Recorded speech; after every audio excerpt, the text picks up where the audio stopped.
Good morning, true crime friends. How y'all doing? Oh my God, the Daisy Link trial. This case is 100 kinds of crazy. I could not love it more. Look, we're going to get into it, but first, you know what you need to do. Please like this video, subscribe to the channel, and share out this madness that I call a YouTube channel. Me and you, we're going to get to 30,000 subscribers together. Now listen. One of the witnesses in the Daisy Link case did what I just suggested. Oh yes, she shared this channel on her Facebook page. Good morning, Crystal Barretto, sister of Daisy Link. Girl, you want to come on my channel? I saw that you shared my content. Oh, I'm officially in court. Oh, I love it so much. Look, in case you're new to the channel, welcome. I have an entire playlist that tells what's happened day by day in the Daisy Link trial, and you'll find a link to that playlist in the description box of this video. But let me give you the quick and dirty, and let me tell you something. It is very dirty. Daisy Link was arrested on a domestic violence charge for unfortunately unaliving her boyfriend. And while she sat in jail for 2 years, she is like, oh, I'm bored. Oh, what? What is this I hear? I spy with my little ear the voice of some other Mama Luke in another part of the jail. Turns out women are on one floor, men are on a different floor, a higher floor. So she starts talking through the vent to some stranger, and they form a close bond and relationship. Good for them. Then ultimately, this other alleged prisoner who's locked up for the red rum, you know what I'm saying? The pew-pewation to somebody. I don't know how he unfortunately unalived that other person, but he was locked up. He was a murderer, an accused murderer. I don't know what you could say here. Anyway. He was like, I'm only 23 and I'm probably going to do life. I really, really would like some kids. And she was like, oh, I know how to have babies. I have a couple at home already. And he was like, look, this is what let's do. I'm going to send you a sample of my baby batter. And if you could insert it into your no-no place, maybe you'll get pregnant. And that is exactly what they did. They formed like a little clothesline out of sheets and stuff like that. And he threw it down his vent and she pulled it into her cell, and she got a yeast infection applicator, and she put his batter into herself and inseminated herself. Now look, a lot of people are saying this is not possible. I promise you it is, because you know how babies are made? Men put their baby batter in the ladies' no-no place. That's just how that works. Oh, please hold. So she gets pregnant. Everybody finds out. It makes the news. And so everybody is talking about Daisy Link and her prison baby. But there's another case here. Why was Daisy in jail to start with? Day 3 of the trial, because that's what we're up to, right? Day 3 of the trial, the medical examiner gets on the stand and is like, listen, this is during the state's case in chief, right? Medical examiner gets on the stand and it's like, Pedro was shot in the foot. He was shot through the bottom of his foot, which means he was running away. The bullet went through his foot, up through his leg, through one leg, and then into the other leg, and then out again. That bullet was moving fast, reportedly, allegedly. I don't know how that works. Anyway, he was shot in the foot.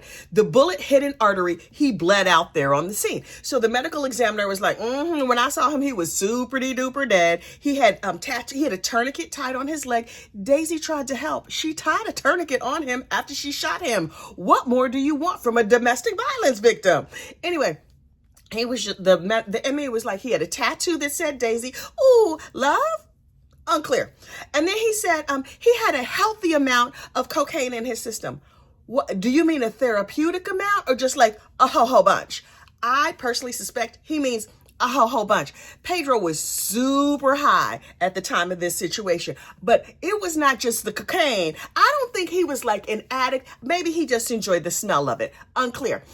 So he had the cocaine, he had alcohol, and he had marijuana. Oh, he just had a whole buffet of narcotics. And so Miss Daisy did him a service and sent him off to the endless drug buffet. I don't know if that's in heaven or hell, child. Don't get me to judging. Anyway.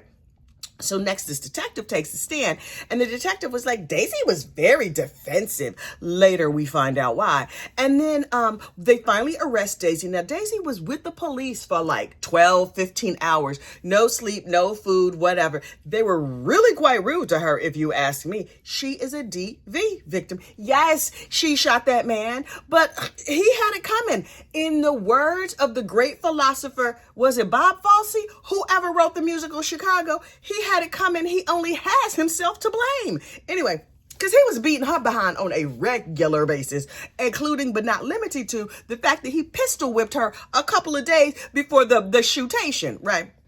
So we see body cam or like police video from the interrogation room where Daisy sat there for 12 long hours. And she was just like, she had told the police, I didn't mean to kill him. It was an accident. They were like, hold on, girl, we're gonna have to read you your rights so that we can really use this against you in a court of law. So please hold. And she was just like, oh my gosh, I'm distressed. I really just wanted him to stop hitting me. Popo, that wasn't the sign that y'all should have just left this alone. Are these people chaos Muppets? Absolutely, 100%. Please know that we here at Gossip, Rumor, and Innuendo subscribe to the United Theory of Muppetry, which says the world is divided into two groups of people. There are Order Muppets and Chaos Muppets.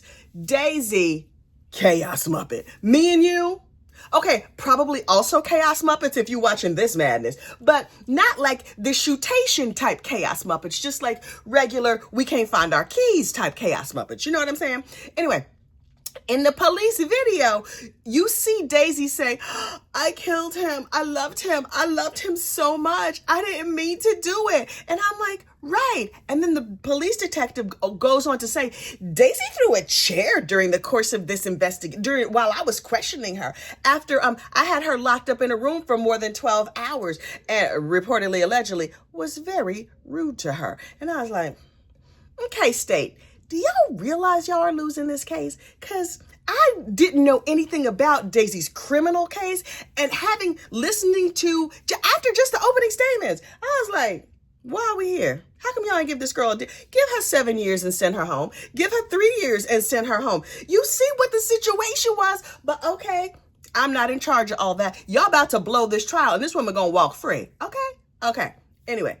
Day 4 of the trial, the lead investigator gets on the stand and was like, Daisy Link admitted to the shooting, told us the location of the gun, and then the state rests. And I'm like, okay, defense, what you got for me, y'all?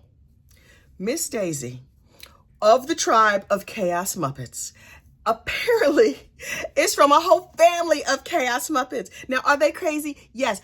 I could not have loved her family more. Look. Daisy's niece gets up on the stand, right? And she's like, look, I'm out of my own business. And then she's like young, like 20-ish, something like that. She's like, I'm out of my own business over here in Texas where I live. And my grandma was like, hey, girl, hey, Daisy got bonked upside the head by Pedro again. And what we're going to do is we're going to go and rescue Daisy, right? They had this plan. They were going to go to Florida. They were going to drive from Texas to Florida to pick up Daisy and the kids to get her out of this situation. And this niece was like, I was there to help them move. Did I want to help move? No. I had better things to do with my time, but my family was like, look, go and help Daisy. And I'm like, okay, I'm going to go and help Daisy. Everybody knows that the most dangerous time for a woman or for a person in a domestic violence relationship is when they start to leave. The minute you say you out, child, the violence goes to the next level, right? So the niece says, I saw the photos. Daisy's sister, Daisy had taken pictures of her head after Pedro pistol whipped her, and Daisy took pictures of those, sent them to her sister. The sister who had just had a baby was like, oh my God, this is terrible. I can't be going over there helping you move boxes and stuff, but nah, this is bad. Let me reach out to my mama. So the sister sends pictures to all the family members, and it's like, we got to help Daisy. This is a terrible situation. There had been a long-standing plan to move Daisy from Florida to Texas to get her away from Pedro. Who gonna protect Daisy from herself? Anyway, there had been this long-standing plan, but they were like, nope, we need to move this plan up. We need to do this right now because he's about to unfortunately unalive this girl. So the niece saw these pictures and was just like, okay, I will go help. And so she goes to the house. The niece and the grandma go to the house. They arrive in town. And Pedro's like, oh, what are y'all doing here? They saw Pedro outside walking around, just pacing back and forth. See, also, he was real high this night. And he saw them and he was like, oh, hi. And they were just like, okay. Then the niece says, look, I said hi. I helped Daisy put some stuff together. Now, remember, this was a sneaky plan for Daisy to move away. Daisy loved Pedro, but she knew he was bad for her. And she was like, okay, I'm going to get out of this relationship. Daisy's family coming to Florida from Texas was a surprise, possibly to Daisy, absolutely to Pedro. They didn't want Pedro to know she was leaving because they wanted to keep Daisy safe, right? The niece is like, we go to her house, we help her move. I go back to my other auntie's house to sleep for the night. And then we get this call in the middle of the night that Daisy has been arrested, and we didn't know what had happened. And I was like, okay, that makes good sense. Then the state gets up to cross-examine this niece, and they just kept asking her the same questions over and over and over, and trying to get her to change her story or to admit that she lied. State, y'all gotta know you're losing this case, right? You gotta know. I mean, you have eyes, you can hear. Y'all fighting with the judge all the time. Y'all looking real petty and real bad. I don't know. Then Daisy's sister, Crystal Barretto. Good morning, Crystal Barretto. Fan of Gossip, Rumor, and Innuendo. I saw you shared my post on your Facebook page. And to that, I say, thank you, girl. Anyway, so Crystal Barretto gets up on the stand. This is a family of really beautiful women. Anyway, so Crystal was like, look, I got a text from Daisy. And I was like, girl, now Crystal lived in the same town with Daisy. So when Daisy reached out and was like, yeah, he done bumped me upside my head again. Look, here's the pictures. Crystal was like, look, I just had a baby. I had a C-section. I can't lift anything over 8 pounds or 6 pounds or whatever it is. So I can't really help you like lift boxes and stuff, but me and my husband gonna come and we're gonna pick up your kids. And then you need to go to the hospital. It looks like this man is trying to take you off the playing field. And Daisy was like, okay. So Crystal and her husband go to Daisy's house, get the kids so Daisy can go to the hospital. Meanwhile, Crystal contacts her mom and is like, Mama, Pedro is at it again. You got to come and help her move now. You had a plan for later. You need to do that like now. So the mama is like, okay. And she makes her plan to come. Now, according to Daisy's sister, Crystal, who lived there in town, she's like, Pedro was not living with Daisy and the kids as far as I know. Was I in the house 24/7? No, because I had my own family. But I talked to my sister all the time, and he was not living there. Also, he spent half his life, he was an over-the-road truck driver, so he was gone a lot. Thank goodness, otherwise Daisy probably would have been dead a long time ago. And so that was that, right?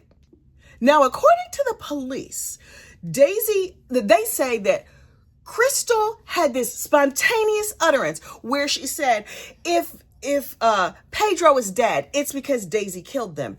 Crystal on the stand says, I never said that. It never happened. And I was like, oh. Under cross-examination, we find out a whole other level of information. Now, remember when all these family relatives report, and like the state made it sound like that this family was really mean and suspicious of the police for no good reason. The police were acting super duper shady. When the police, according to Crystal Barretto and other members of Daisy's family, when the police showed up, they asked for ID. So they were like, okay, this is after the shooting, right? The family gets the call. Daisy has been arrested. They go back over like, wait, what happened? They don't know that Pedro is dead. All they know is Daisy has been arrested. The family is assuming these two beat on each other all the time. This is probably just another DV situation. So the cop is like, let me see your ID. So then he collects all the IDs and looks at them and then comes back and says to Crystal, I have bad news for you. And she's like, what? And he says, your license is expired. Now, this man has introduced himself as a homicide detective, and the first words out of his mouth are not, sit down, let me tell you what happened. He's like, your license is expired. And she's like, okay, he's like, it expired a while ago. And she's like, okay, what does that have to do with anything? And he says, well, if you are driving on this expired license, I could arrest you. What, police? What? And he's just like, I could arrest you. See, it's real illegal to drive on an expired license. And she's like, you just told me you were murder police. You worried about the expiration date on my license, and you are a detective from the homicide squad? Boy, give me my license and quit playing. So I was like, oh, this gives us a real interesting insight into what the police were like on the scene of this video. The family tells the police, look, Pedro has pistol whipped Daisy a couple of days before, and the police were like, we're not worried about that. We're worried about what's happening right here, right now. Oh, okay, Popo, I see you. I see you clearly. And I see what this district attorney's office is doing in this case. I hope the jury is seeing and hearing it too. So next, Daisy's mom is on the stand and she tells the story. Listen, I saw the picture. I was in Texas. I came to Florida and I was like, look, this is enough. And so she gets into town. She goes first to Crystal's house so she can rest. She's tired from her travels, whatever, right? She wants to see the kids. And then she goes over to Daisy's house to help Daisy pack. Now, keep in mind, this is a secret plan for Daisy to leave town, right? So she's helping Daisy get everything together. And during this time, Pedro shows up kind of out of the blue, gets into an argument with Daisy. Days after pistol whipping her in front of her mama, starts choking her. And Daisy's mama's like, whoa, whoa, whoa, whoa, whoa. I'm about to call the police. And he's like, no. If you call the police, that could ruin my career. Remember, he's an over-the-road truck driver. And so she's like, you better stop beating on my daughter. How the mama didn't shoot him, I didn't know. Maybe mom didn't know where the gun was, because let that have been my child. It would be the case of the state of New Jersey versus Kathy from Gossip Room or Innuendo. Somebody laid a hand on her baby. But anyway, that's just me, right? According to Daisy's mom, then they continue. The fight calms down. The fight flares up again. Daisy runs outside, and Pedro clotheslines her, meaning she's running. He puts up an arm, so he catches her under the neck. She falls down. This whole situation was toxic, right? So Daisy's mom tells her tale of woes, explains everything that happens, and then the cross-examination happens. Y'all, state of Florida, prosecutor's office. What are y'all doing? The first question, well, one of the first questions, were you there when he pistol whipped her? The mother was like, no, I was at home in Florida. And the state was like, right, you weren't there. So you don't know the circumstances, or you don't know how or why he pistol whipped her. I'm sorry.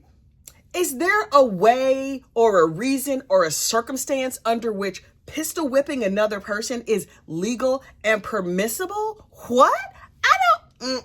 So there's arguing back and forth between the lawyers, and y'all, this is when the real action happens. Daisy's mother is sent from the stand. They're like, look, we're going to jury go out or witness go out. Everybody go out and we're going to have this conversation. So Daisy's family is out in the hall laughing and talking. Every time somebody opens the door to the court to come in and out into the courtroom, you can hear uproarious laughter in the hallway. And I was like, somebody having a party down there at the courthouse. Is it somebody's birthday? No. It turns out that Daisy's whole family is just sitting out there together. Oh, they're having a kiki. They're having a good time. Apparently, some of them are also watching the live stream of the trial. You know what I wanted to know? Whose channel are they watching? Are they on Recovery Addict? Are they on Law and Crime? They're looking at the comment section, whatever. Crystal Barretto, who was off the stand at this time, from what I could tell, was watching the live stream of the trial. Remember, at this point, she's done with her part. She's free from the sequestration order. As far as I could tell, please know I am not a lawyer. I am a gossip on the internet, right? So Crystal Barretto is out in the hallway watching the live stream of the trial. It's unclear whether or not she has earbuds in, but the chat, she's reading chat, right, on the live stream. During this break, when one of the lawyers goes out, they see her watching the live stream and comes back in, and it's like, Your Honor, they're watching the trial. Now, the other thing that you need to also know is that Daisy's mom, Josephina, is the one who was on the stand when they took a break and sent her out into the hallway. According to her, family was like, what are you doing back out here? And she's like, I don't know. They put me out. I'm just waiting. One of the nieces just hands her some papers. She takes the papers and she's walking around carrying these papers. The papers that she was handed was a copy of her deposition in this trial. This is what you need to understand. The defense attorney, before bringing a witness, will say, hey, look, refresh your memory, read your deposition so you know what you said, and then we're going to ask you questions. So Daisy's mom is walking around with this deposition in her hand. She's exhausted. She got into Florida late at night. She's like not aware of what she's doing. In my opinion, y'all not here for news. This is not Reuters. You know you're not here for the news, child. You are here for the gossip, the rumor, and the innuendo of the situation. Meanwhile, the lead prosecutor is in and out of the courtroom, and he, much like tattletales everywhere, was like, Your Honor, they are out there looking at the trial, and Daisy's mom is reading things. And the judge is like, oh, Black Jesus. Okay, look. We don't know what they're doing. We don't know if they have violated the sequestration order or not. Let's have a conversation, a sane, rational conversation. This prosecutor has said over and over and over again that he's upset about the notoriety that this trial has received. He does not want this trial to come back. He doesn't want a mistrial. He doesn't want to do it again. Also, he is stomping and whining around this courtroom like a whiny baby. He's ridiculous. And please know that I, as a professional gossip on the internet, know that prosecutors and other people at the courthouse watch these videos. They watch mine. They watch Brandy. They watch EDB. They watch these videos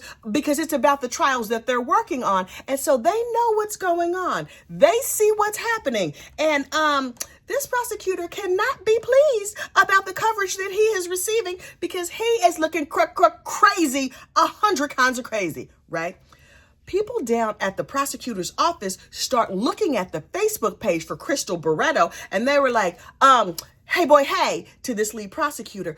Crystal, one of the witnesses in your case, is sharing information about this case and has been sharing information through the whole trial, which means she has technically violated the sequestration order. We need to ask her about it because she has broken the rules. And I'm just like, okay. So the judge is like, okay.